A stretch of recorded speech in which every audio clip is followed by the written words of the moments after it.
I'm April from SWARK.Today, and we are bringing you this segment of Coffee with the Candidates. Because of the upcoming runoff on April 2nd, we have invited Hempstead County Clerk and Election Coordinator Karen Smith back into our studio to give us some really important information for voters to know before they go vote. Thank you for being with us. Thanks for having me. So tell us, what is one of the most important things for people to know for this runoff election? So the main thing is it is a runoff for a Republican candidate primary. So to be eligible to vote in the runoff, you have to have either voted the Republican ballot in the primary, okay, or voted the nonpartisan ballot in the primary, okay, or did not vote at all in the primary. Okay. And then you are eligible to vote in the primary. We do also have a school board runoff in Mineral Springs School Zone 3. Okay. So with that one, anybody can vote on that particular ballot. Because it's nonpartisan? Yes. Okay. So it's most important to know, if you came and voted in the last, what was March, what was that? March 4th. Yeah. March 4th. I got my date mixed up. But if you voted Democrat on that one, you can't come back now and pull a Republican ticket, basically. Correct. If you didn't vote, you're fine.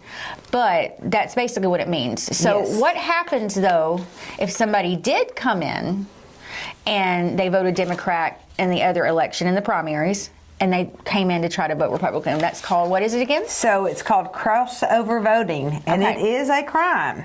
So for a voter that voted the Democrat ballot in the primary that tries to come in and vote in the runoff, they can be charged with a misdemeanor. Wow. And it's punishable up to 1 year in jail or a fine of $2,500. Oh, my goodness. Also, a poll worker that knows, okay, you voted the Democrat ballot, but I'm going to let you vote anyway, they can be charged with a felony. Oh, my goodness. And it's punishable with up to 6 years in prison and a $10,000 fine.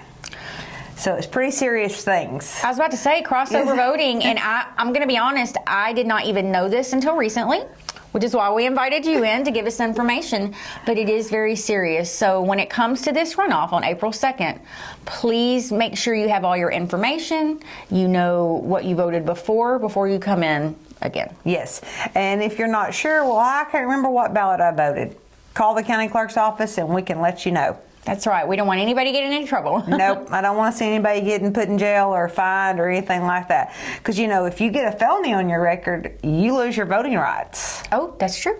So That's true. we want to make sure that everybody still has the right to vote, and so we can get out and vote. All right. Well, also about the runoff. So, are the polling stations still the same places? Yes, the regular 11 polling sites will still be in play on Election Day, which will be April 2nd from 7:30 to 7:30. Early voting will start at the courthouse, just like before. It starts on Tuesday, March 26th, and runs through April 1st. The difference is on early voting, it only goes from 8 to 4, our normal business hours. Where before it would go to 6. Yeah. And we will not be voting on Saturday. But I do want everybody to understand, even though the courthouse is closed for Good Friday, early voting will happen. We will be there from 8 to 4. My office will be open so that everybody can get out and vote. Okay, so everybody can come vote early, or make sure they get out on April 2nd. That's right. To vote for the primary, or the primary runoff. Yes. Well, is there anything else you think everybody needs to know before the runoff day? I think that's got it covered. All right. Thank you so much for being with us today, Karen. Thanks for having me, April.